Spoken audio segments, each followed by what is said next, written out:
Bwana nimekuja kumkubali sana huyu mwamba wa kuitwa Void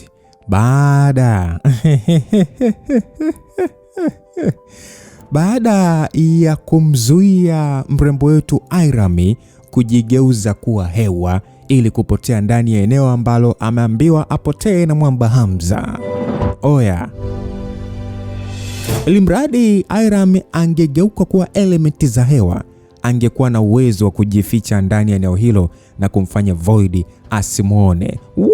Lakini mara tu alipotaka kujificha, macho Void yaliongeza makini kwake na kisha Void akatamka kifungo cha anga. Sasa mwili wa Irami ambao sasa ulikuwa ukikaribia kugeuka hewa ulirudi katika hali yake ya kawaida. Hata mwenyewe alihisi mwili wake ni kama umebananishwa hivi kila upande na kumfanya ashinde kusogea. Just imagine unampiga mtu stop kufanya uchai wake. Yaani chukulia mfano kama Gamba angekuwa ni binadamu alafu anategemea ujoka wake kuweza kupambana na adui yoyote yule hapa duniani, sawa? Alafu anatokea mwamba mmoja ambaye baada ya Gamba kutaka kujibadili kutoka binadamu kwenda kwenye unyoka, mwamba anampiga stop papa. Na Gamba hawezi kujibadili, anabakia kwenye binadamu. Wewe kuweza? Wewe kuweza? Huyu ndio mwamba Void, level number 3 kwa dadadeki. Usipime. Anayefuatia hapo baada ya Void ni madamu wetu wa kujiita Madam Prophet. Alafu kisha anakuja mwamba mwenyewe Armageddon Shakyamun. Sasa kitendo cha kustopishwa Irami kutokubadilika, Hamza atakuwa katika hali gani? Langu jina Lucas Lumba, mtayarishaji wa hii simulizi, si mwingine ni Singano JR. Sasa Hamza, jambo hilo pia lilimshtua vibaya sana, kwa sababu hakudhani Void angekuwa na uwezo wa kumkamata Irami kirahisi namna hiyo. Yaani kama ingekuwa ni Hamza, asingekuwa na uwezo wa kumzuia Irami kutumia uwezo wake wa elementi za anga. Just imagine, Hamza tu mwenyewe hawezi kumstopisha Irami kutumia elementi za anga. Sasa muda huo Dunia aliyekuwa pembeni alisha kumtolea Hamza tabasamu la kejeli. Dunia akasema kwamba Lucifer, jiachie tu, Irami huyu mtu ni shetani. Kama ukimfanya kuwa na hasira, kuna kitu kikubwa sana kitatokea. Anaongea Dunia kwa namna ya kejeli, akionekana kutokuwa na hofu kabisa. Na hiyo yote si kutokana na kujua uwezo wa nguvu alizokuwa nazo mwamba Void. Sasa muda huo Void aliishia kuongea kwa namna ya kukosa subira, akasema kwamba naonekana princess haupo tayari kunifuata kwa hiari yako mwenyewe, si ndio? Mara tu baada ya kuongea hivyo, alinyoosha kile kifaa chake mkononi kumlenga Irami. Pale pale umajisi fulani hivi wa rangi ya blue ulitokea hewani ukizunguka, huku sasa yakionekana maumbo ya alama za maandishi.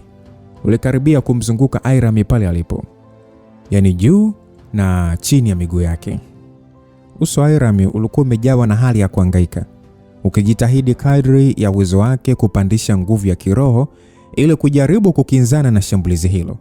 Sasa Irami akasema kwamba Hamza, nitatumia uwezo wangu wote wa nguvu za kiroho kuzuia uchawi wake wa anga. Hebu fanya haraka kumshambulia kumpotezea umakini. Aliongea Irami. Hamza sasa muda ule aligundua umajisi wa kutumia kanuni za anga katika kumvusha mtu kutoka eneo moja kwenda jingine lazima pia lazima pia ni kama anayevushwa aridhie, la sivyo si jambo la kutokea mara moja tu. Kwa lugha nyepesi hapa tuelewane msikilizaji, ni kwamba kama mtu akitaka kumvusha au kumteleport kupitia nguvu ya umajisi ila mtu huyo hataki, basi rimradi ana nguvu za kiroho za kutosha, anaweza kuzuia jambo hilo lisimtokee. Umeelewa? Kama mtu akitaka kumvusha au kumteleport kupitia nguvu ya umajisi ila mtu huyo hataki, basi rimradi ana nguvu za kiroho tena za kutosha, basi hilo jambo linaweza lisitokee. Hata hivyo, kwa wakati huo ilikuwa ni wazi kwamba Void alikuwa na nguvu kubwa mno ya kiroho kumlinganisha na Irami. Kwa hiyo kama akiongeza nguvu kidogo tu, yani kidogo tu, Irami atashindwa kuendelea kuhimili na kulazimishwa. Sasa muda huo hata Void alionekana kushangaa kidogo. Void akasema kwamba sikutegemea kama nguvu zako za kiroho zitatosha kukizana na nguvu zangu za kimajisi. Ndio maana Shakyamun alinitaka kukupeleka kwake kwa namna yote ile. Aliongea Void. Sasa Hamza upande wake hakutaka kuchelewa tena. Pale pale alidhibiti maelfu ya silaha zilizokuwa zikipaa hewani kwa kutumia mbinu yake ya utiisho wa kisira. Kisha akaunganisha na nguvu ya kusudi na kuachia mvua ya silaha. Sasa silaha zile zilizokuwa zikidondoka kutoka juu kwenda chini zilikuwa zimebeba kiasi kikubwa cha nguvu ya kusudi. Lakini jambo lililofuata lilimfanya Hamza kuchanganyikiwa. Silaha zake zilionekana kama vile zimemchoma Void. Lakini mwili wa Void ulikuwa ni kana kwamba upo ndani ya box. Silaha zile hazikuonekana kumjeruhi licha ya kumchoma. Kwa bahati, shambulizi hilo lilimsumbua kidogo na kufanya shambulizi lake la kumsafirisha Airami kuingiliwa. Sasa Airami alijikuta akivuta pumzi ya ahueni kwa mara nyingine. Lakini mara baada ya kujaribu tena kutumia uwezo wake kupotea hapo, aligundua bado alikuwa kifungoni. Void akasema ya kwamba ushakuwa kama inzi kwa kuboa. Aliongea Void huku sasa muda ule ule akipotea na kuchipukia mbele ya Airami akimwangalia usoni. Princess, kwa nini ni kama unakosa utiifu namna hii? Unataka nimsafirishe mpenzi wako kwenda sehemu ambayo hawezi kurudi kamwe ama? Void aliongea hivyo. Kabla hajamaliza sentence, Hamza alishatuma shambulizi lingine. Silaha ya Hamza aliyoshika mkononi ilichipua mwanga kama vile jua la asubuhi, lile jua linalochomoza. Basi Hamza aliropoka akasema kwamba nguvu ya kusudi isiyopingika, mawio ya jua. Sasa silaha ile ya Hamza ilichana anga la usiku na kufurumisha nguvu ya kusudi iliyomlenga Void moja kwa moja shingoni. Void alishia kutoa tabasamu akasema, fala wewe, hebu acha ujinga wako. Mwamba aliongea kimapozi sana, ni kama mtu anejitahidi kuimba au kufanya nini. So pale pigo lile la kusudi aliliangalia likimsogelea pasipo kukwepa. Yaani Mwamba analiangalia kama ni Void anadharau. Na mara baada ya kufika aliposimama, lilipita katikati yake kana kwamba alikuwa hewa. Hamza alijikuta akiangalia jambo hilo kwa kukunja sura. Na pale hisia fulani zilimwingia. Akasema, huu mwili ni wa nishati potofu Sasa Void akasema kwamba ndio. Kumbe unajua sasa hivi Lucifer, huna uwezo wa kunishinda kabisa. Sidhani kama ni kweli, hata kama nimeshindwa kushambulia mwili wako halisi, lakini angalau nimekuzuia kutupia uchawi wako wa kimajisi. Kama ipo hivi, basi mshindi bado hajulikani. Aliongea Hamza. Sasa muda huo ishara ya dhihaka ilionekana katika kona ya macho Void. Void akasema kwamba na mawazo ya kitoto sana ya mpumbavu. Kama ni hivyo basi ngoja ni deal na wewe kwanza, afu kisha ndio niondoke na Princess. Ingawa sikuwa hata na mpango wa kukuua leo. Mwamba aliongea kimapuzi sana. Alipomaliza tu sentence yake, Hamza aliweza kuhisi anga linalomzunguka likipinda. Mandhari ya upeo wa macho yake ulianza kufifia, mwili wake ukivutwa mbele na kurudi nyuma kama taswira ya mtu kwenye maji yanayocheza. Nguvu kubwa mno ya kiroho iliachiliwa na kuzingira mwili wake. Sasa Hamza alipotaka kujiondoa katika eneo hilo, pale aliweza kushuhudia ghafla shimo kama pango hivi likitokea mbele yake. Sasa pale Void alinena maneno ya kwamba ufa wa anga. Huku sasa anga kumzunguka Hamza likiongezeka, hali ya rangi ya blue na mkandamizo wake ukiongezeka kwa kiwango kikubwa sana. Hata watu walianza kupumua kwa tabu. Hakukuwa na kelele zozote wala purukushani. Sasa yeye kwa kuamsha tu nguvu yake ya kiroho ilitosha kufanya kila mtu kumwangalia kwa hofu kubwa. Mara baada ya dhoruba ya anga la blue kumfunika Hamza, ni kama vile kimbunga kilimchota na kumsukumiza kwenye shimo lile la anga. Mawe, mchanga na hata mimea vilimezwa na kuingia ndani ya shimo hilo, vikapotea katika hali ya kufumba na kufumbua. Hamza alijikuta mwili wake ukikosa balance kabisa. Kitendo cha kumezwa na kuingia kwenye shimo hilo pasipo kuweza kufanya lolote, alishia kuhisi ubaridi wa moyo kwa hofu. Kumbukeni Airami ameambiwa ya kwamba asiwe na kiburi. Akiwa na kiburi, basi kipenzi chake atapelekwa ulimwengu mwingine kabisa na kamwe asimuone tena. Ingawa hakujua eneo hilo lilikuwaje mpaka likawepo au ni nishati aina gani iliyopo ndani yake, aligundua kwamba eneo hilo lilikuwa na pressure ndogo sana na kufanya kuvuta kiwango kikubwa cha nishati kutoka nje ya anga. Uwezo wa namna ya kufungua eneo hilo ulikuwa ni wa kutisha sana, nje kabisa fikra za kibinadamu. hata mtu kama Hamza alishindwa kuhimili. Sasa Iram na Sally waliishia kushikwa na hamaki kubwa na mshtuko, wakishindwa kujua cha kufanya. Waliishia kumwangalia tu Hamza akitokomea katika shimo lile, kisha likajifunga na kupotea kabisa. Sasa muda huo ile hali ya blue iliyokuwa imemtanda, yani ambayo ilikuwa imemtanda Void, nayo ilipotea. Baada ya kufanya kitendo hicho, hakuonekana hata kuwaza. Yeye aliishia kugeuza kichwa chake na kumwangalia Iram, kisha akaongea pasipo mabadiliko hisia. Mwamba akasema kwamba Princess, tondoke. Mwamba aliongea hivyo kimapozi sana, hana pressure. Sasa Iram muda huo macho yake alijawa na machozi na kuanza kulia kwa kwekwe. Karembo kalililia akasema kwamba wewe umemfanya nini Hamza? Mwacha toke haraka. Void akasema kwa nini fanye hivyo mama? Iram alilia akasema kama usipomwachia mimi sitoenda na wewe, ni heri tu nifie hapa hapa. Aliongea Iram huku aking'ata meno yake, sura yake yote ikijawa na mamzi. Void akasema kwamba sasa sikia mrembo, nishachoka kuongea, umesikia? Ukiendelea kunichelewesha hapa nitamuua mfalme na malkia pia. Aliongea Void. Iram akasema kwamba unataka kuoa wazazi wangu? Iram alishindwa kujizuia, akahisi vigoti vya miguu vikimlainika. Alishia kupiga magoti chini na kuanza kuongea kama vile amekuwa bubu. Akauliza, kwa hiyo umemuua Hamza? Ni muda huo Sally aliyekuwa na uso uliofubaa alishia kuongea kwa nguvu, akasema kwamba haiwezekani, anakudanganya huyo. Void akasema aya, nadanganya? Sasa mtu amemezwa na shimo la anga, sehemu ambayo haina oksijeni, maji wala mwanga. Hata kama akiweza kuhimili mkandamizo wa nishati unaoingia ndani yake, ni swala la muda tu, kifo kitamfikia. Sally akasema hapana, hilo haliwezekani, haliwezi kutokea bro, Hamza hawezi kufa kirahisi namna hiyo. Basi moyo wa Sally ulikuwa ukidunda kama ngoma ya singeli. Muda huo mikono yake ikiwa imefubaa mno kama vile imetoka kwenye friji. Dunia yalibaki akicheka tu.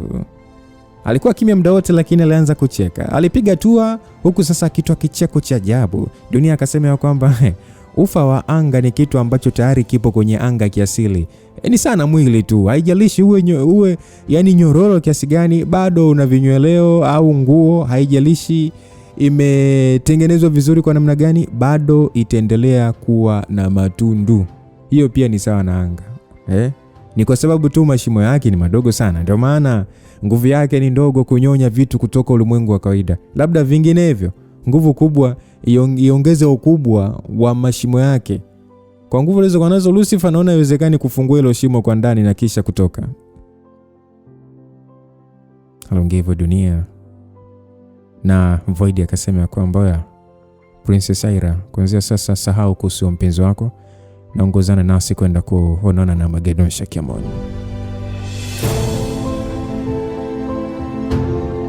Basi bwana, lilikuwa ni giza. Oya, tina giza tutoro manze.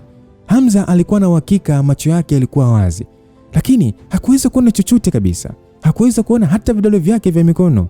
Kilichomfanya Hamza kusikia vibaya zaidi ni kwamba ndani ya eneo hilo kulikuwa na hewa kidogo sana. Tena ni katika sehemu pekee ambayo alikuwa amesimama, lakini eneo lote lilionekana kama ombwe lisilo na hewa. Katika mazingira ya namna hiyo, Hamza alijua hakuwa na muda mrefu kabla ya kuanza kukosa hewa na kupoteza fahamu. Eneo hilo halikuwa kama chini ya bahari. Angalau kwenye bahari kulikuwa na oksijeni kutoka kwenye maji, ambayo unaweza kuitumia kwa kutumia uwezo wa nishati. Lakini katika eneo hilo la giza hakukuwa na hewa yoyote ya oksijeni. Vile vile ni eneo ambalo halikuwa na mwelekeo. Yaani hapajulikani mbele ni wapi, nyuma ni wapi, kushoto ni wapi, kulia ni wapi, wala chini ni wapi. So Hamza alikuwa akipata hisia za aina zote. Alijihisi amesimama wima, lakini pia alijihisi kama vile amesimama na kichwa. Yaani hiyo yote ni kwa sababu eneo hilo halikuwa na kani ya mvutano yoyote. Yaani ni eneo ambalo kutokana na asili yake lilizuia kabisa kani ya dunia kufanya kazi ndani yake. Hata mwanga wa aina nyingine ya nishati zilipoteza kabisa nguvu pindi tu zilipoingia eneo hilo. So Hamza alijua pengine hiyo ndio maana Void alikuwa na uwezo mkubwa sana kuliko wa majisi wengine wote ndani ya umoja wa Magedon Shakyamon. Nguvu ya kucheza na kanuni za anga ni kitu ambacho ni ngumu kukipata kwa ukawaida kwa kukaa darasani na kuelezewa nadharia pekee. Labda wale wajamaa walioenda kuzunguka mwezi hapa juzi kati hapa, wale watu 4 ndio wanaweza kuwa wanaelewa sana hiki kinachoelezewa hapa. So hofu ya kufungiwa kwenye ufa wa anga, eneo ambalo hakukuwa na dalili yoyote ya uhai. Kama ni mtu mwingine pengine angekufa kabla hata mazingira yenyewe kumuua kwa hofu. Hata hivyo, uwezo wa Hamza wa akili ulikuwa ni mkubwa mno kuliko watu wa kawaida. Pia alikuwa na uzoefu mkubwa wa kivita. Kupitia changamoto zilizomuonyesha mstari unaotenganisha kifo na uhai, pamoja na mazoezi makali ya kukaa chini ya kina cha bahari muda mrefu, ilimfanya muda huo kuwa na utulivu na kutokupaniki. Kichwa cha Hamza kilizunguka haraka, akijaribu kupima mazingira ya eneo hilo. Alijua fika mshindani wake alikuwa mwanachama namba 3 wa Armageddon. Kwa lugha nyingine, ni mshindani ambaye anaweza kumuua kabisa. Namba 3, ogopa. 3, mama yake tu mwenyewe hapo akanyagi, hanusi.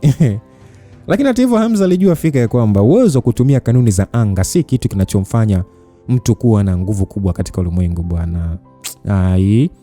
Kama ingekuwa Void ili kushinda kila pambano anapaswa kuwafungia watu katika mashimo ya anga, basi pengine mbinu hiyo ingekuwa ndio ya hatari zaidi duniani. So Hamza aliona angalau kuna njia moja pekee ya kufungua shimo hilo, pia kwa kutumia uwezo wake binafsi. So aliamini kwamba akiwa na nguvu inayofikia sawa na nguvu aliyokuwa nayo Void, basi anao uwezo wa kupindua meza. Hata hivyo, Hamza hakujua kuna gap kiasi gani kati yake na Void, hakujua. Ila alijua kama asipojaribu kadri ya uwezo wake, basi anaweza kufia kwenye eneo hilo la giza. Kwanza mwanzoni, Hamza hakutaka kuonyesha uwezo wake wote mapema. Hususan mbele ya mtu wa Armageddon Shakiamun. Unajua tena sometimes adui anaweza kukulia target kuona una mbinu gani. So Hamza alitaka kufanya siri uwezo wake ili hata Armageddon mwenyewe asikurupuke kumshambulia. Maana akionyesha mbinu si mwamba ataenda kutoa ripoti kwa nani? Kwa Armageddon. Lakini muda huo Hamza hakujali tena. Pale pale alishikilia vyema silaha nyeusi iliyokuwa mkononi mwake. Nguvu ya urithi wa damu ilianza kuamka.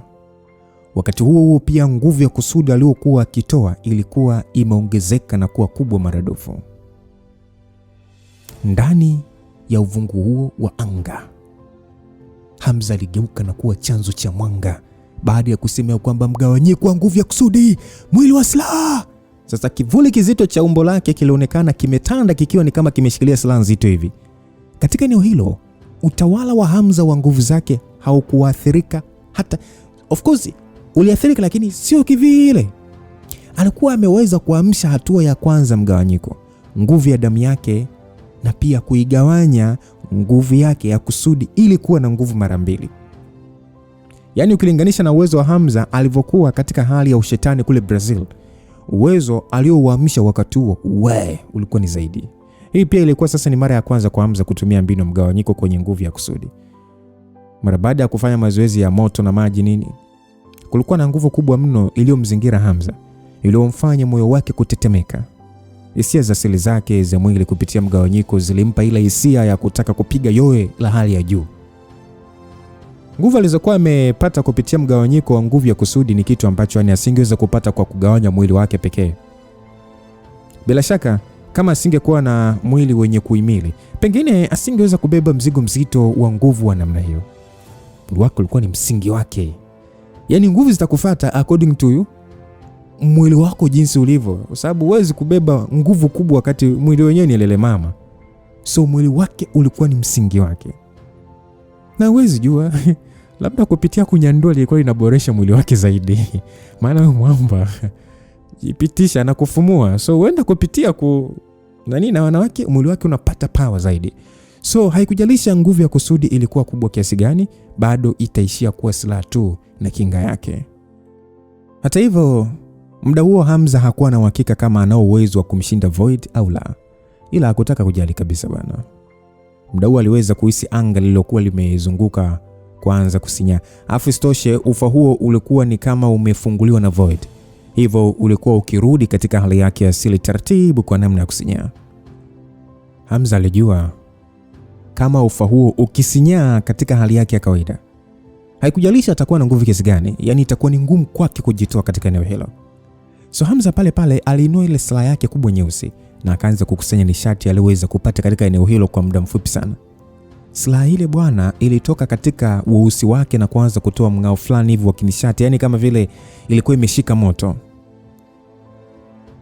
Basi Hamza pale pale akatamka kwamba nguvu ya kusudi isiyopingwa, nyota ya asubuhi. Hamza pale pale airusha silaha ile mkononi mwake, na ghafla sasa ikageuka kama kimondo, ikijifyatua nje kwa mwanga mkali. Hamza kujua uelekeo aliopo, ila hisia zake zilimwambia uelekeo aliorusha silaha ndio upande dhaifu. Hivyo kuhisi lazima itakuwa ndio uelekeo ambao alimezwa. Aliona ngoja afanye hivyo. Wakati silaha ile ikisafiri kwa kasi kubwa, Hamza naye hakuzubaa. Alisafiri nao kwa kasi ile ile kwa kutumia mbinu ya silaha ya hiari. Silaha ile iliyobeba pigo la nyota ya asubuhi ilisafiri kwa umbali ambao hata Hamza hakujua ni umbali mrefu kiasi gani kabla ya kusikia kishindo kizito cha mlipuko. Silaha ile kubwa ilionekana kugonga kizuizi na kupasua, kitendo kilichotengeneza mlipuko mkubwa. Sasa pale pale Hamza aliweza kushuhudia miale ya mwanga katika eneo ambalo silaha ile ilipopiga. Macho yake alichanua pale pale kwa kuona hisia zake zilikuwa sahihi. Limradi angetumia nguvu kubwa, basi na yeye pia angekuwa na uwezo wa kufungua ufa wa anga. Utofauti tu ni kwamba yeye hakuwa mtaalamu wa anga, hivyo kujua eneo dhaifu la anga kwa ajili ya kufungua shimo ilikuwa ni kazi ngumu kwake. Alafu isitoshe Void kufungua shimo hilo kwa nje ilikuwa ni mbinu aliyojifunza tayari. Hamza yeye alitumia nguvu yake kubwa kufungua shimo hilo kutoka ndani. So Hamza upande wake hakujali. Alijiambia ili mradi anao uwezo wa kufungua shimo hilo, basi hataogopeshwa tena na umajisi huo wa ufa wa anga. Hamza haraka sana aliitisha silaha aliyokuwa ameikanyagia, na kwa haraka sana akafyatuka kupita kwenye upenyo ule uliotengenezwa na silaha yake ya pigo la nyota ya asubuhi. Sasa wakati huo upande wa nje hali ilikuwa nzuri. Airam aliwaangalia wazazi wake waliokuwa nyuma na alishia tu kuminya midomo yake kwa majonzi. Airam akasema kwamba nimekuelewa, nipo tayari kuondoka na wewe, lakini naomba niahidi kitu kimoja tu, hautomdhuru mtu yoyote. Void akasema mimi nakuahidi sana, ila sio kwamba eti nashindwa kukulazimisha kuondoka na mimi. Ninaweza sana, ni kwamba tu sina matamanio ya kuua viumbe dhaifu. Baada ya kauli hiyo Dunia alianza kucheka. Alicheka sana. Kisha akasema kwamba Void, unaonaje tukimchukua na Sally pia? Unaonaje yani tukitatua tatizo hili pamoja kwa kuwachukua wote? Void akasema wewe, nipo hapa kwa ajili ya kumchukua Irami pekee, mengine ni juu yako. Aliongea hivyo Void, na pale pale alinyosha mkono wake na kuanza kunena. Moja ya sentensi iliyosikika ni kwamba mvusho wa anga. Alipokuwa anataka kumalizia maneno yake ya kimajisi ili sasa kumsafirisha Irami, mara uso wake ukajikunja, akasema what? Kivipi? Macho ya Void yalionyesha hali fulani hivi ya kutokuamini. Ghafla aligeuza kichwa chake na kuangalia sehemu ambayo Hamza alipotokea. Sally na Irami pia waliweza kuhisi kitu, na muonekano wao wa majonzi ulianza kubadilika na kuwa furaha. Ni muda ule hali ya msisimko wa kinishati ilianza kuongezeka, na kilichofuatia ni mlipuko uliokuwa kama ngurumo. Pale pale ghafla ilichomoza silaha kubwa iliyobeba mwanga kama kimondo na kutengeneza mwanga katika eneo hilo lililojaa giza. Silaha hiyo ilikuwa imeambatana na nguvu kubwa ya kutisha iliyofanya watu waliokuwepo ndani ya eneo hilo kuhisi ubaridi kwenye mioyo yao.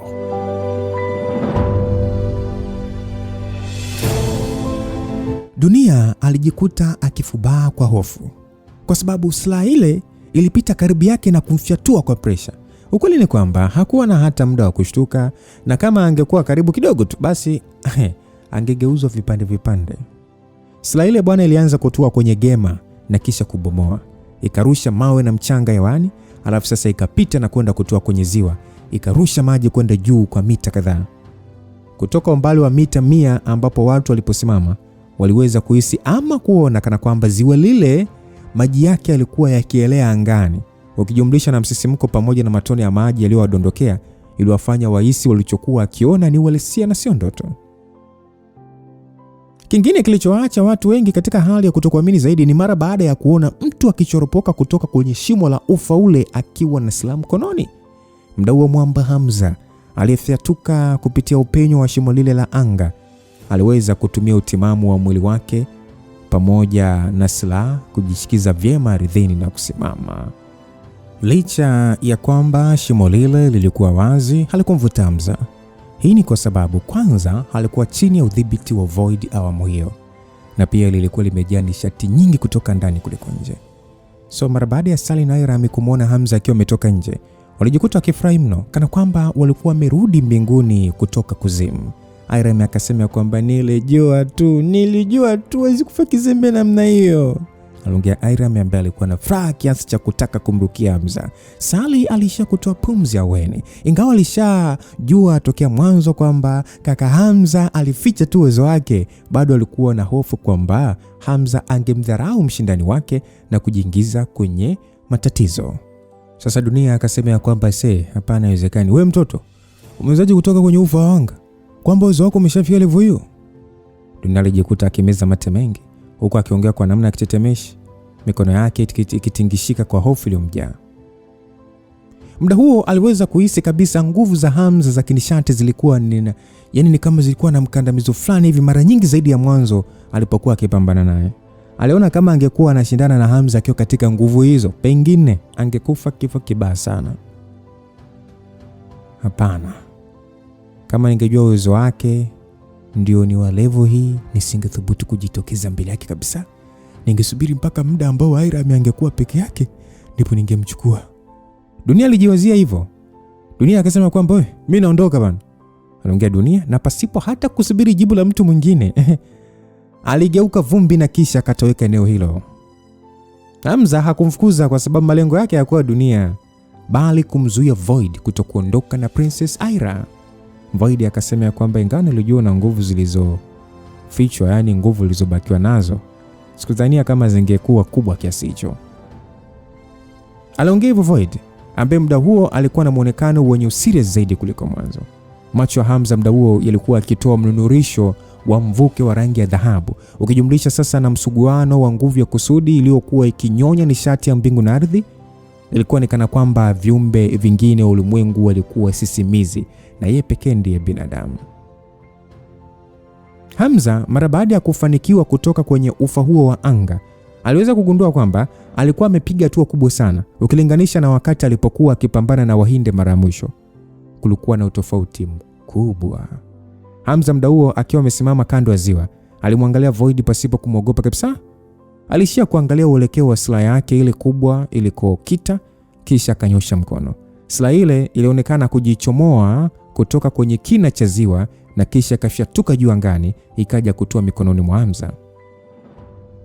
Kushikiliwa na Hamza kwa silaha ile, kutokana na ukubwa wake kwa mwili wake wa kivuli, kulifanya ionekane imeongezeka mara nyingi zaidi na kufikia mita zinazokaribia 60 au 70. Aina ya kivuli kile cha Hamza cha nguvu ya kusudi kilifanya watu waliokuwepo hapo kuogopa kiasi cha kuanza kukosa pumzi. Watu walianza kusema, hii ndio nguvu ya mfalme wa kuzimu Lucifer, ni hatari mno. Huyu mfalme wa kuzimu ana balaa. Karibia vigogo wote waliokuwa katika eneo hilo walitamani kupiga magoti na kuanza kumsujudia Hamza. Ni sasa walielewa kwa nini kulikuwa na vigogo wengi duniani waliopenda kumpa michango yao kwa ajili ya ulinzi. Hakika kwao walimuona kama mungu wa hadithi za kale aliyedhihirika katika uhalisia. Basi Void akasema kwamba nadhani unaweza kunizuia kwa njia hiyo pekee. Aliongea Void, lakini Hamza kuongea neno. Awamu hiyo kwake aliona vitendo ndio neno bora. Pale pale alipiga hatua mbele na umbo lake lile la kivuli nalo likapiga hatua. Yaani kitendo cha kusogea mbele, hata umbo lile la kivuli nalo linasogea. Hatua ya kwanza ilikuwa utulivu, lakini hatua iliyofuata ilikuwa ni Hamza kufyatuka pamoja na kivuli chake kumsogelea Void. Hamza mara baada ya kuchezesha silaha yake tu, mwili ule wa silaha nao ulifuatia na kuachia pigo la kusudi ambalo lilikuwa kubwa mno kuliko mapigo aliyowahi kuachia. Tofauti ya pigo hilo na mengine ya kusudi ni kwamba alikuwa ameigawanya nguvu yake ya kusudi kama ambavyo yeye mwenyewe alijigawa, na matokeo yake athari za nguvu hiyo zilikuwa kubwa mno. Hamza pale pale aligeuka akiwa hana hali ya kushangaa kuona Void alikuwa amekwepa shambulizi lake. Hata hivyo pigo hilo la Hamza halikuwa bure. Aliweza kuona katika eneo la anga damu ikichuruzika, na mara baada ya kuangalia kwa makini, ilitoka kwenye bega la Void. Ilionekana alikuwa amejeruhiwa na shambulizi hilo la kusudi, na jeraha lilikuwa kwenye mkono wake wa kushoto. Basi Void akasema kwamba kumbe ilikuwa hivi, ndio maana uliweza kutoka kwenye ufa wa anga. Wakati Void alivyokuwa akijaribu kukwepa shambulizi la Hamza, aligundua kwamba baadhi ya nguvu ya kusudi iliweza kupenya kwenye tabaka la anga alilojitengenezea kama ulinzi. Ilikuwa ni bahati kwamba aliweza kujiteleport haraka sana na kuepuka majeraha makubwa. Kwa Void, anga kwake ni nishati ambayo anaweza kuishika, lakini pia kwake ni silaha pamoja na kinga. Mwanzoni Hamza alivyokuwa akishambulia, nguvu yake ya kusudi haikuwa na ukubwa wa kupenyeza katika kinga ya anga ya Void. Lakini muda huo nguvu yake ya kusudi ilikuwa kubwa mno kiasi kwamba ilikuwa na uwezo wa kuvunja kizuizi cha anga na kumfikia Void. Hata kama anga lilikuwa kila mahali, hivyo kumfanya Void kinga yake kuwa kubwa. Kama ataendelea kushambulia kwa mapigo makubwa na haraka, basi ni swala la muda tu anaweza kupenyeza na kumjeruhi kabisa. Ukweli ni kwamba Hamza alihitaji nguvu kubwa kama nyota ya asubuhi kwa ajili ya kutoka kwenye ufa wa anga, lakini kama angetaka kumuua mtu kama Void, hahitaji nguvu kama hiyo, kwa sababu Wamajisi ni dhaifu sana mbele ya nguvu ya kusudi. Yaani ukiweza kupenyeza nguvu kidogo tu ya kusudi kwenye miili yao, wanapata madhara makubwa sana. Yaani kwa lugha nyepesi ni kwamba nguvu ya Wamajisi ipo kwenye kinga yao. Ukiweza kupita kinga yao na kuwafikia na shambulizi, ni wadhaifu kinoma noma. Labda uwe na uwezo wa kutabiri mapigo yangu, ila kwa Majisi kama wewe huwezi kushindana na spidi yangu ya mashambulizi. Hata kama utaweza kujiteleport na kukwepa, utaendelea kupata majeraha kutoka kwangu kwa kosa dogo tu.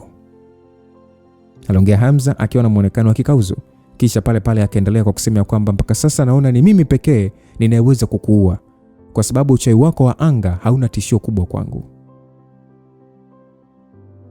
Basi Void kusikia hivyo, macho yake alitoa cheche. Alishia tu kuongea akasema kwamba kwa hiyo unasema kwamba unataka niachane na wazo la kutokuondoka na Irami, si ndio?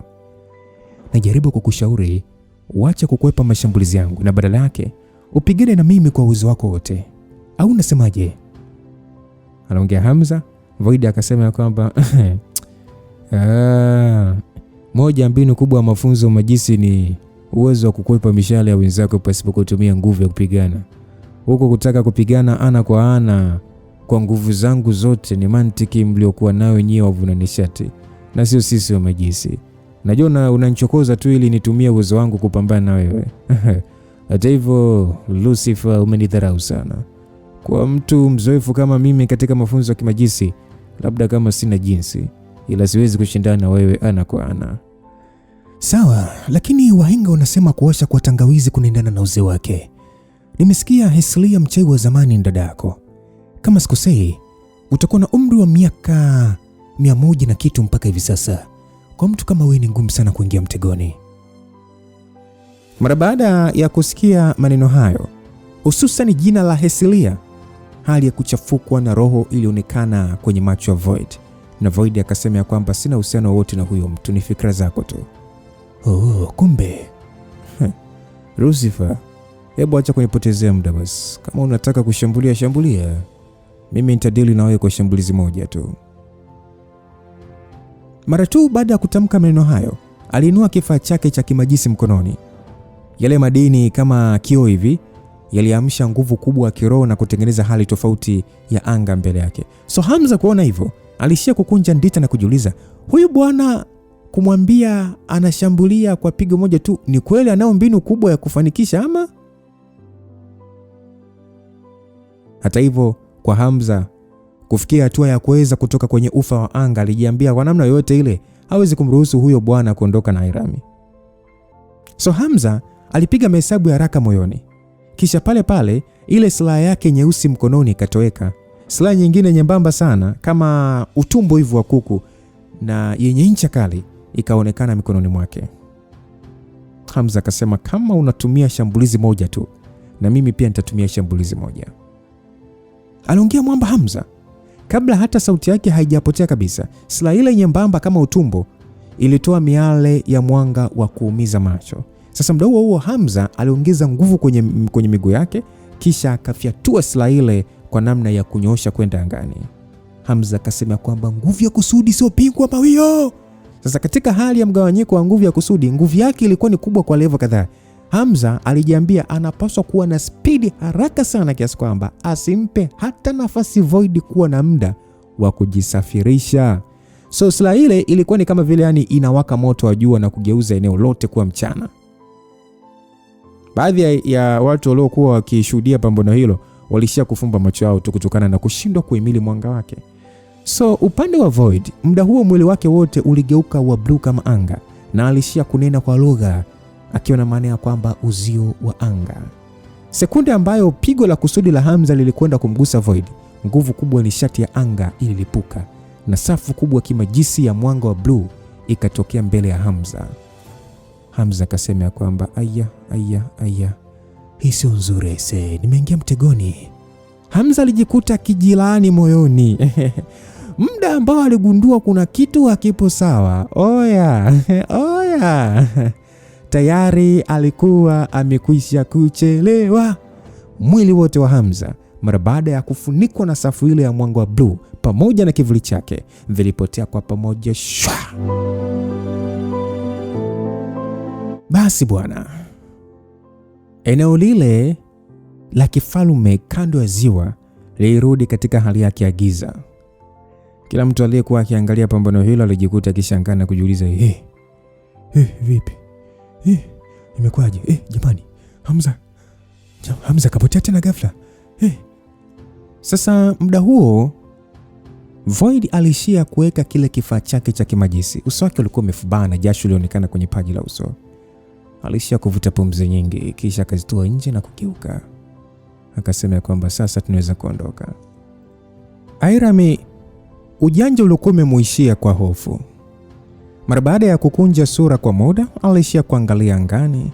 Airami akasema, wewe yani umetumia nguvu zako zote kumsafirisha kwa lazima kwenda sehemu nyingine.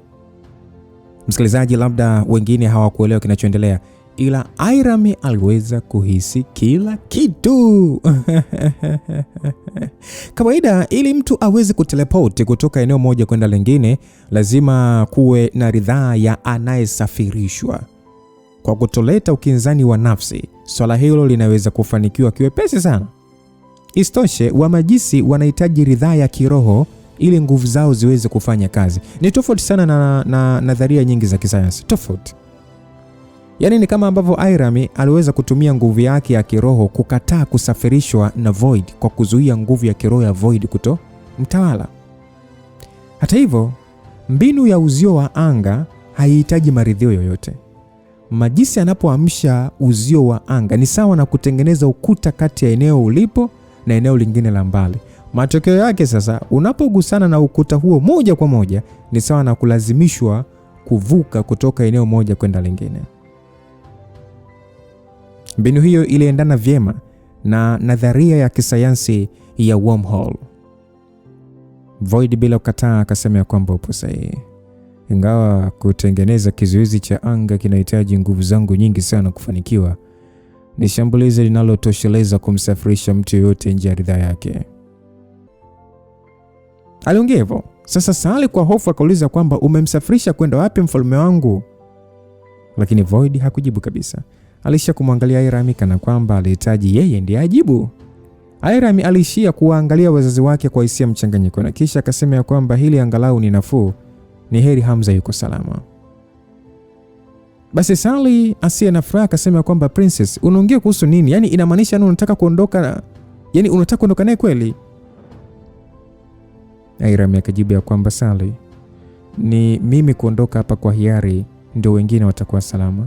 Istoshe, hata kama Void ametumia nguvu zake nyingi kuamsha uzio wa anga, bado hatuna nguvu ya kutosha kumshinda. Kwa hiyo kuwa na amani tu, sawa? Hamza yupo salama kwa sasa. Mbinu ya kumsafirisha mtu mbali mrefu kwa kutumia uzio wa anga kwa elimu ya kimajisi inahitaji kumbukumbu za nyayo za kiroho ili ukuta uweze kufanikiwa kutokea.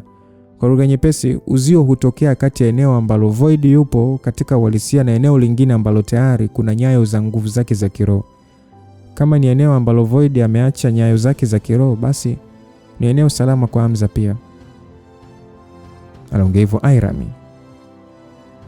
Sasa Void akasema kwamba vizuri sana, unaonekana kujua mengi. Alichoongea ni sahihi.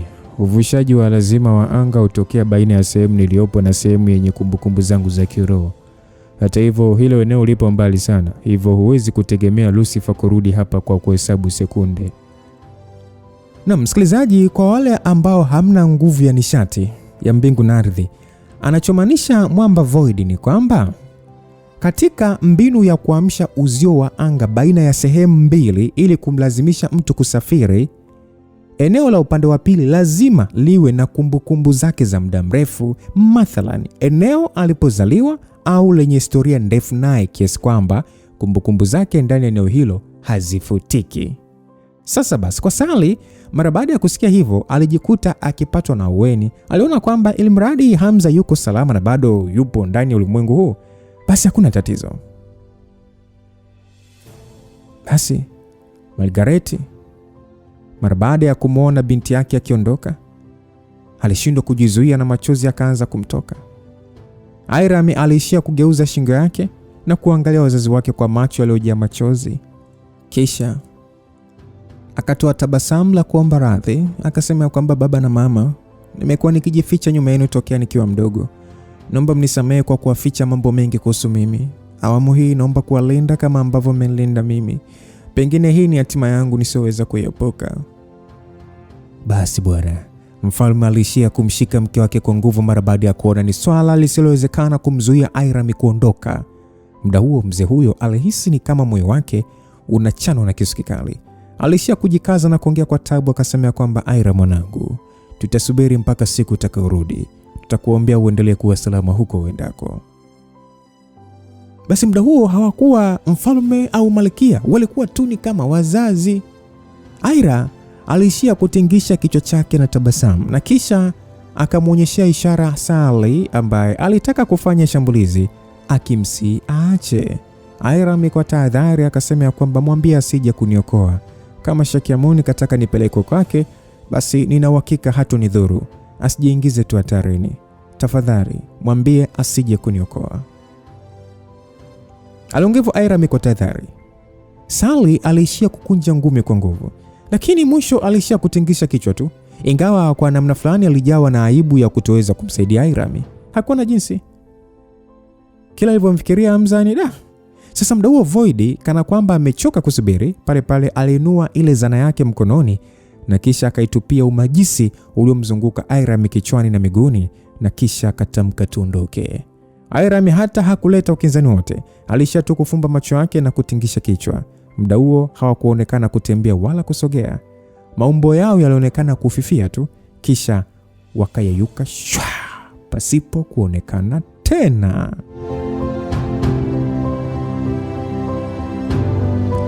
Sasa zilikuwa ni sauti nzito za mawimbi ya maji ya bahari, kana kwamba maji hayo yalitaka kupanda juu ya mawe makubwa yaliyojipanga kama mlima. Upepo nao ulikuwa ukivuma kwa kasi mno. Katika eneo la fukwe kulikuwa na nyasi ndefu zilizokuwa zikienda hewani, zikiwa chini ya anga ambalo halikuwa na wingu hata moja. Eneo hilo lilikuwa tambarare kiasi cha mwisho wake kutokuonekana. Hamza alikuwa amesimama sasa katika eneo hilo la tambarare, huku akigeuza uso wake na kuangalia bahari, kisha akageuza tena na kuangalia vichaka vilivyokuwa mbele yake. Ni pale pale, kutokana na wasiwasi mkubwa, alijikuta akirusha ngumi kana kwamba kuna mtu anamshambulia, na kisha akatukana akasema pumbavu. Hamza alishia kulaani moyoni. Alijiambia ina maana kwa Void kusema atadili naye kwa pigo moja tu ilimaanisha kumlazimisha kusafiri kwenda mbali hivyo. Kwa uzoefu wake wa haraka tu wa kuchunguza mazingira, alifahamu fika kuwa eneo hilo halipo ndani ya nchi ya Uswidi. Kwanza, Uswidi ilikuwa usiku, ile hali eneo hilo lilikuwa likionekana ni mchana, ikimaanisha alikuwa amesafirishwa kwenda eneo lenye tofauti ya muda, yani time zone. Sasa pale pale mwamba Hamza alitoa simu inayotumia satellite kutoka kwenye mfuko wake wa kuhifadhia vitu aliyopata kutoka kwa wale watu wa manjano. Sasa simu hiyo alitengenezewa na Yulia kwa ajili tu ya dharura, na ilikuwa na uwezo wa kushika mtandao hata maeneo ambayo hayakuwa na minara ya mawasiliano. So haraka alipiga simu ya Sally, na iliita kwa muda mrefu kabla ya kupokelewa. Hey Sally, mbona umechelewa sana kupokea simu? Ni nini kimetokea huko? Oh, my prince, uko salama? Uko wapi? Nipo sawa. Kwa sasa eneo nililopo ni kando ya fukwe, bado ni mchana huko. Ila sijajua ni wapi bado. Niambie nini kimemtokea Irami kwanza. Princess amechukuliwa na Void na kaniambia usiende kumwokoa kwa sababu Shakyamun hatomdhuru. Hamza aliishia kutoa pumzi ndefu. Hata hivyo alijua wazi Irami angemfuata Void kwa hiari yake. Hakudhani licha ya kuonyesha uwezo wake wote kupambana na Void bado angeshindwa kuzuia Irami kutokuchukuliwa. So alishia kujilaumu mwenyewe kwa kukosa taarifa za kutosha kuhusu Void. Maana alifika hapo kwa sababu hakujua kama Void angemlazimisha kumteleport. Kwa nini umechelewa sana kujibu simu? Umeumia ama? Nipo sawa, simu ilikuwa tu kwenye gari, sikutembea nayo. Hamza alikumbuka gauni alilovaa Sally, ilikuwa ni ngumu kuweka simu, hivyo alishia kukubali. Okay, nitafikiria swala la Irami baadaye. Wewe rudi kwanza kisiwani. Ngoja niangalie nipo wapi, ndipo nitajua namna kurudi. Sawa, nimekuelewa. Ile Sally alipokuwa anataka kukata simu, ghafla alikumbuka jambo la kuongea. Oh, my prince. Princess Irami kasema kwamba kusafirishwa kwa kulazimishwa kunawezekana katika eneo ambalo msafirishaji ana kumbukumbu nalo la kiroho. Sasa isije kawa eneo ulipo ndio makao makuu ya mfalme Armageddon. Unapaswa kuwa makini. Oh, kumbe inakuwaga hivyo. Hamza alijikuta akikunja sura, kwani bado hakuwa na uelewa wa kutosha wa kanuni za kimajisi, na kisha akasema nitakuwa makini. Wewe rudi tu kwanza kisiwani. Naam, baada ya kukata simu, Hamza pale pale aliwasha mfumo wa GPS kwenye simu hiyo. Mara baada ya kupata coordinates za eneo alilopo, alijikuta akishindwa kujizuia na kujipiga kwenye paji la uso na kujiambia kwamba kumbe mpango wake ulikuwa ni kunisafirisha mpaka hapa.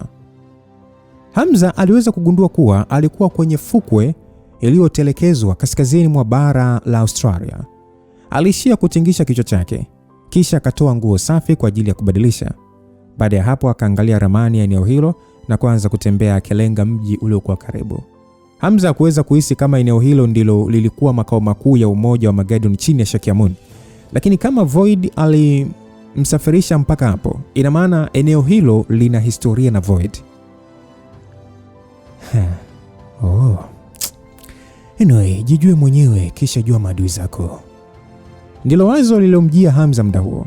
Alijiambia ili aweze kupambana na Void wakati mwingine anapaswa kuwa na uelewa wa kutosha wa kumfahamu kwa undani adui yake. Hivyo hatua ya kwanza ya Hamza ilikuwa ni kutaka kujua kwa nini Void ameacha nyayo zake za nafsi katika eneo hilo. Kuhusu kumwokoa Irami, hakuona kama alikuwa na suluhisho la haraka. Bado hakuwa na kujiamini kwa kutosha kudili na Void. Hivyo atawezaje kupambana na Shakyamun na Prophet? Afu kingine aliona Irami alikuwa sahihi. Kama Shakyamun angekuwa na mpango wa kumdhuru, basi singekuwa na haja ya kutuma watu kumchukua. Angeweza kumuua tu moja kwa moja. Hivyo Hamza aliamua kupunguza wasiwasi wake kuhusu Irami na afanye kile anachoweza kwa muda huo. Ni upande wa Tanzania visiwani, ndani ya makazi ya ukoo wa Kiphoenix ilipo. Sauti ilisikika ikisema kwamba Priscilla, uko tayari? Ndani ya chumba kilichokuwa na mapango mengi ya kitamaduni za Kiarabu, Nyakasura alimwangalia Priscilla aliyekuwa akitoka ndani ya chumba hicho na kumuuliza kwa muonekano ambao haukusomeka hisia zake. Sasa mara baada ya Priscilla kurudi kwenye ukoo wa asili yake, hakupelekwa moja kwa moja kumuona mama yake. Badala yake alipumzika ili kupata uelewa wa ukoo wake kwa ujumla. Sasa siku hiyo Priscilla bwana alikuwa amebadilishiwa mavazi na kuvaa kitamaduni zaidi kama wanaukoo wengine. Ilikuwa ni aina fulani hivi ya mavazi ambayo humpandisha mwanamke hadhi yake pamoja na utu wake. Lakini kutokana na umbo alilokuwa nalo Priscilla, vazi hilo limpendeza zaidi na kumfanya avutie. So mara baada ya kukabiliwa na swali hilo kutoka kwa dada yake, Priscilla alishia kulamba lips kwa sekunde kadhaa na kisha akasema kwamba hata sijui. Mwanzo mimi nilihisi kuja kuonana mama yangu ni swala ambalo halitakuwa gumu kwangu, lakini kadri ninavyokaribia kumuona ndivyo wasiwasi unavyoongezeka. Nyakasura akasema kwamba ni kawaida kuwa na wasiwasi. Mimi naamini hata mama yako pia atakuwa na wasiwasi, lakini angalau mwisho utakuwa furaha. Alijibu Nyaka, ambaye naye siku hiyo alikuwa amevalia mavazi ya kitamaduni mfano wa abaya. Priscilla aliishia kutingisha kichwa chake tu, Kisha akatoa tabasamu la kujiongezea kujiamini na kusema ya kwamba niko tayari dada Sulea, nipeleke. Basi Nyaka akasema okay, tunaelekea kwenye ukumbi wa kifamilia wa anga. Wazee wa kale pamoja na mababu kadhaa tayari wamekwisha fika. Aliongea Nyaka, kisha pale pale akageuka na kumwongoza Priscilla. Priscilla alifuatana na Nyaka na kutembea kwenye korido na hatimaye wakaingia eneo ambalo lilikuwa na ngazi za mawe. Sasa wakati wakitembea njiani, waliweza kukutana na wafanyakazi waliokuwa wakiwasalimia kwa heshima. Ingawa Priscilla hakuwa ametambulishwa rasmi kwa ukoo wote, habari zake za kuwa msichana wa Kiphoenix ambaye hutokea mara moja tu katika kila milenia zilikuwa zimefika kwa watu wengi. So Priscilla hakuzoea kabisa kuangaliwa na kupewa ishara za heshima namna hiyo. Hivyo alikuwa naibu kidogo. Basi Nyaka akasema kwamba huna haja ya kuwa naibu. Kuanzia sasa utakuwa na majukumu makubwa zaidi kuliko wao. Ni kawaida kupewa heshima. Aliongea hivyo Nyaka. Mara baada ya kusikia hivyo, Priscilla kwa kiasi fulani alijisikia amani na alishia kumwangalia Nyaka kwa muonekano wa shukrani. Priscilla akasema kwamba dada Sulea, wewe ni mtu mzuri mno. Nidhani unanichukia. Nyaka akasema nikuchukie? Ni kweli kuna muda nilikuwa nakuchukia na kutamani hata kukuua. Aliongea hivyo Nyaka na kumfanya Priscilla kusimama kama sanamu. Lakini Nyaka aligeuka na kumtolea tabasamu akasema kwamba acha kuogopa bwana. Hicho ni kipindi tu ambacho sikuwa nikikufahamu vizuri. Priscilla akasema kwamba kwa hiyo baada ya kunijua kwa nini ukunichukia? Nyaka akasema kwa sisi wa Phoenix kila tunapoamsha damu zetu tunakuwa na ukaribu wa ajabu mno. Mara baada ya kufika Dar mara ya kwanza niliweza kuhisi uwepo wako. So baada ya kugundua tuna damu zinazofanana, nilianza kukuchukia kwa kuona wewe ndio chanzo cha kifo cha mama yangu na pacha wangu. Lakini baadaye nilivyokufuatilia maisha yako kwa ujumla, kwa namna ulivyokuwa ukitumia kiasi kikubwa cha mshahara wako kusaidia watoto yatima, niliona wewe sio mtu mbaya. Afistoshe, mimi ni mwanajeshi wa kitengo cha Malibu na pia mwakilishi wa ukoo wa Phoenix jeshini. Hivyo ilikuwa ni rahisi kwangu kuweza kukuangalia kwa siri, nikitaka kuona upande wako mbaya, nikiamini lazima tu utakuwa sio mtu mzuri. Lakini licha ya kusubiri kwa muda mrefu, nilikuja kugundua wewe ni mtu mkarimu sana. Maisha yako yalijikita zaidi kwenye kusaidia watu. Basi baada ya maelezo hayo ya Nyaka, Priscilla alijikuta akishangaa na kuwa na aibu kwa wakati mmoja. Hakujua kama Nyaka alikuwa akimfuatilia kwa muda mrefu. Sasa Nyaka akaendelea kwa kusema kwamba baada ya muda nilikuja kuelewa mawazo yangu yalikuwa ni ya kitoto sana. Isitoshe, si kosa lako kuzaliwa.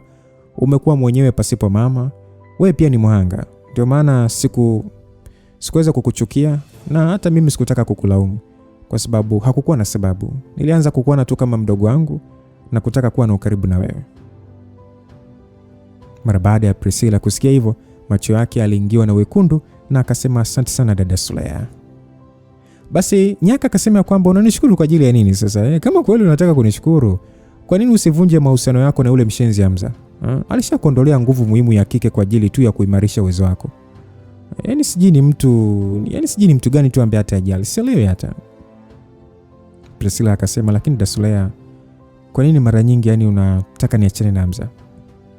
Nyaka akasema mimi sitaki tu kuendelea kupoteza pumzi yangu na wewe kwa jambo hili ili hali hutaki kusikiliza bwana.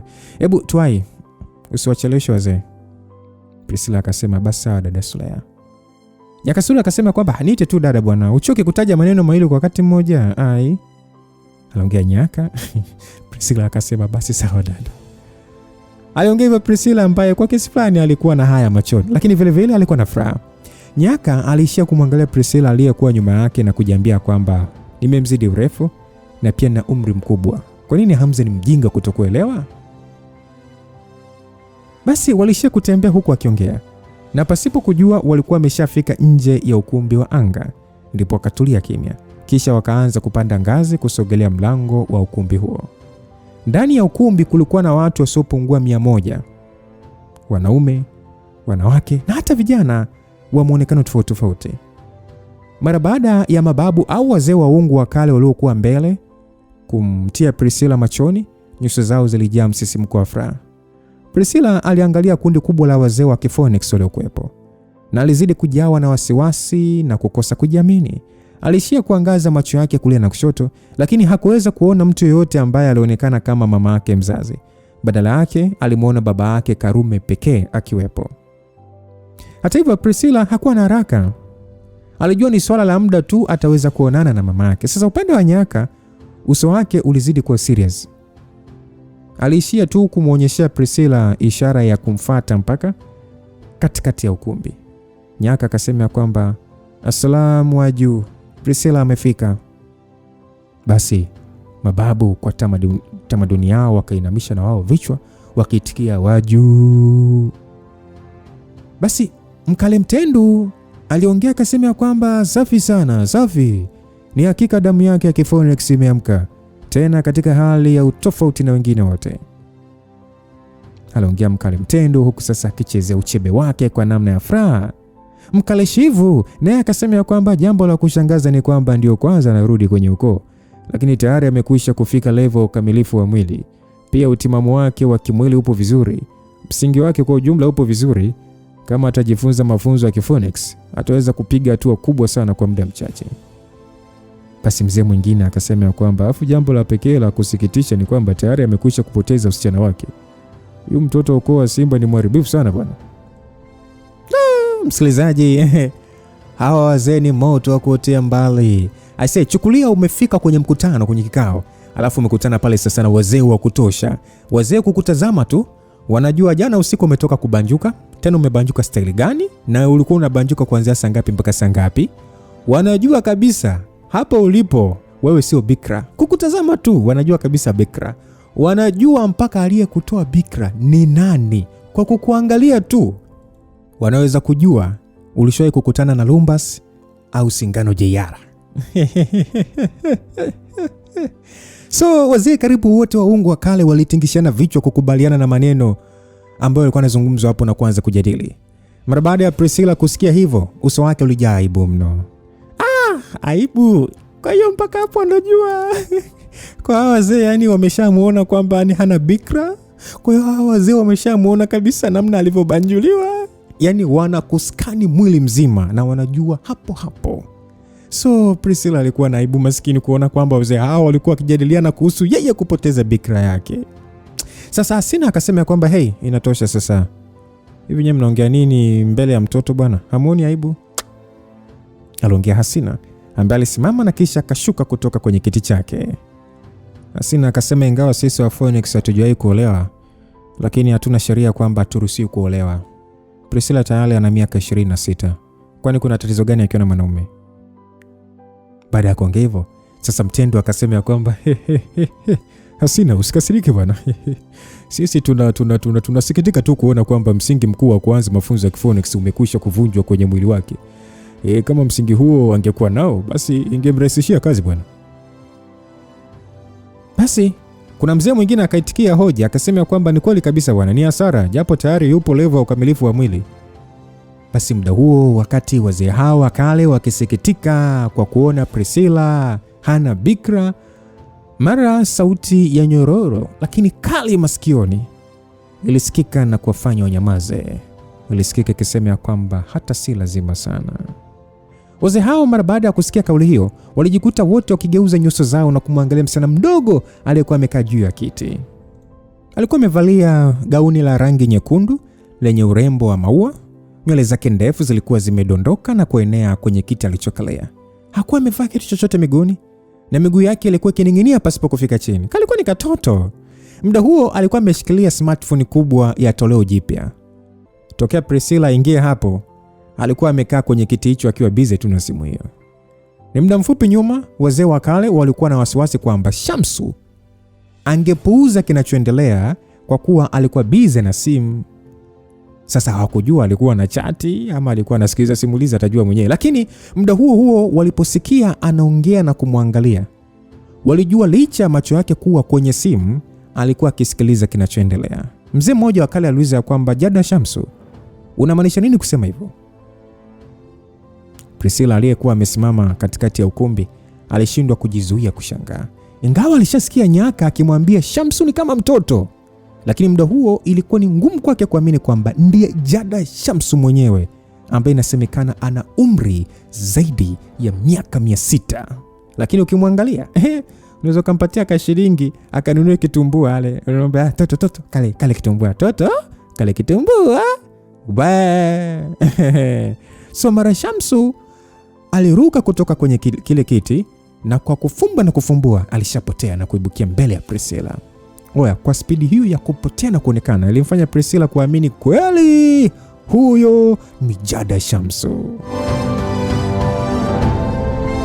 Basi bwana, muda ule Priscilla alipokuwa akijiandaa kusalimiana naye, mara alimuona Shamsu akimgeukia Nyaka na kisha kumpatia ile simu huku akivimbisha mashavu. Jada akasema kwamba Sulea, mimi nimecheza ile game kwa muda mrefu. Afu kwa nini unaniambia mimi siwezi kuendelea? Ukumbi wote wa anga ulitulia tuli. Karibu wazee wengi wa kale hawakuelewa alikuwa akimaanisha nini. Wale walioelewa walijifanya hawajui kitu.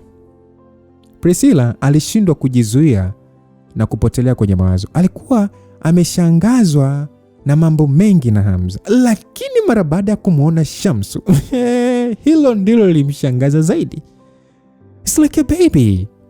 Sasa Nyaka yeye kwa namna fulani hivi ni kama alishamzoea Shamsu, hivyo alitabasamu na kupokea ile simu. Kumbukeni hata Nyaka mwenyewe alimzinguaga Jada alimzingua Toto, kacheze nitarudi Toto, naenda kwenye kikao Toto, ananisubiri Toto, kumbe anasimamia kikao ndo mtoto mwenyewe. So alikuwa ameshamzoea. Kwa alichukua ile simu na mara baada ya kuangalia, Nyaka akasema kwamba Jada, ushatumia mawe yako yote ya nishati. Unapaswa kusubiri kwa masaa ili uweze kupewa nafasi nyingine ya kuendelea. Kumbe. Sasa lakini kwa nini nisubiri sasa wakati mimi nataka kucheza sasa hivi? Nyaka akasema kama hutaki kusubiri unaweza kununua sarafu za dhahabu moja kwa moja na kuzitumia kuendelea kucheza. Mara baada ya kusikia hivyo alionekana kufurahi na kuuliza kwamba kwa hiyo nanunuaje hizo sarafu za dhahabu? Au ni dhahabu unazitengeneza kwa sarafu? Kama ni hivyo mimi nakupatia ruhusa kwenda kutoa dhahabu store ili zitumike mimi niendelee kucheza. Aliongea. Nyaka alishia kutoa tabasamu la uchungu. Hata hivyo hakuchoka. Nyaka akasema kwamba hapana Jada, hauhitaji dhahabu halisi. Sarafu za dhahabu ninazozungumzia ni za kwenye game lenyewe. Ngoja nitakusaidia kuzinunua, haziuzwi gali. Safi sana Sulea.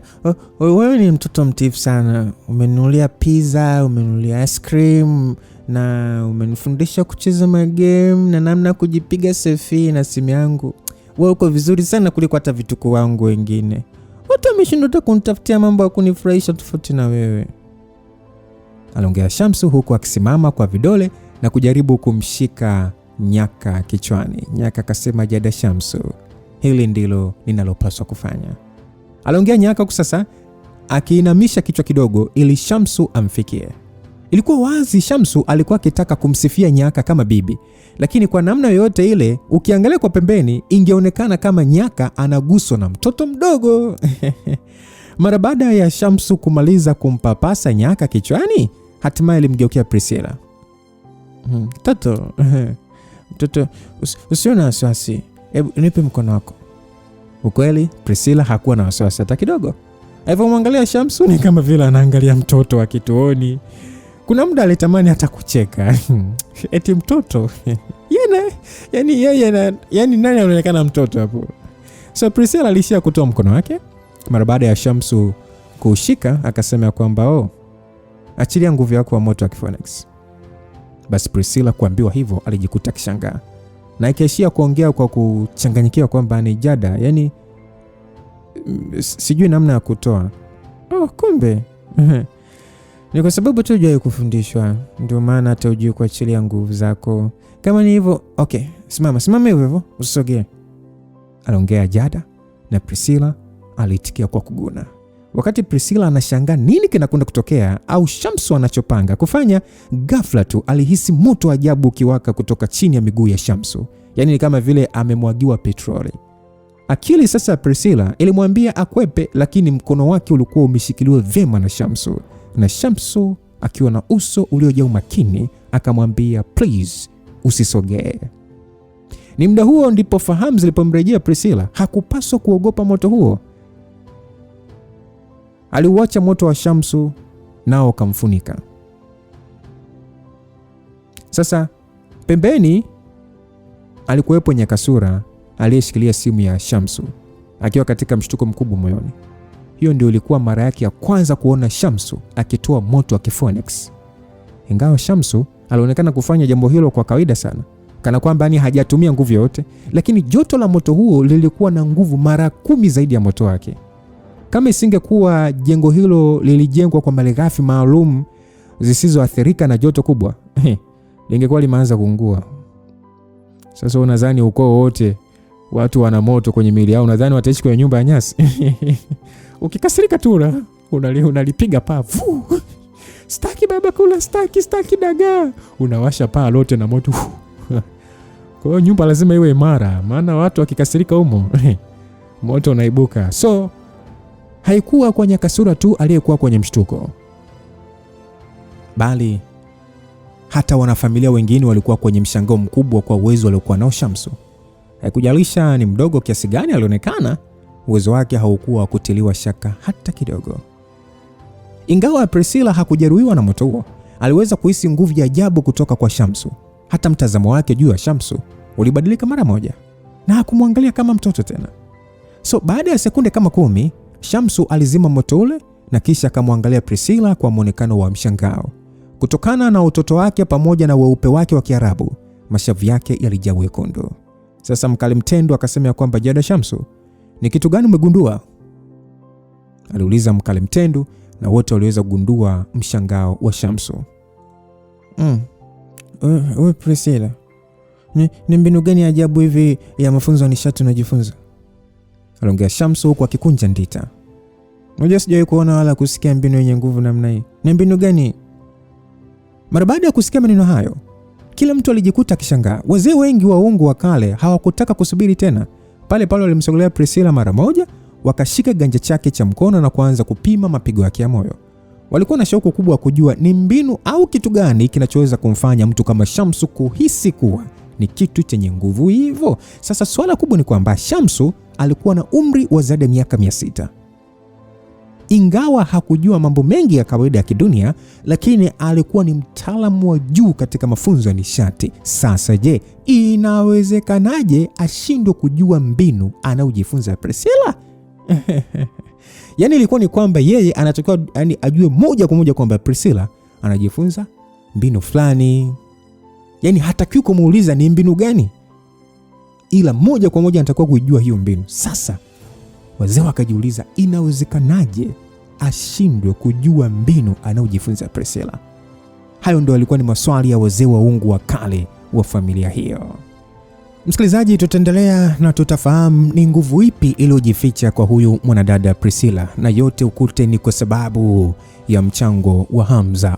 Kutolewa bikra na Hamza imeonekana si tu kwa faida kwa kijana wetu Hamza, lakini pia huenda imekuwa ni faida kubwa sana kwa huyo mwanadada Priscilla. Lakini je, huko Hamza alipo ni yapi atakoendelea? Hii sasa sijui ni kama mara ya ngapi Hamza anapelekwa ulimwengu mwingine kabisa. Japo tumeambiwa atakuwa ni salama, lakini je, vipi ataingia mikononi mwa Shakiamun? Tutazidi kusonga mbele sasa kufahamu, lakini kwa hivi sasa Hamza yuko mbali sana. Mdoto ulikuwa na Lucas Lumbas. God be with you till we meet again. Bye bye.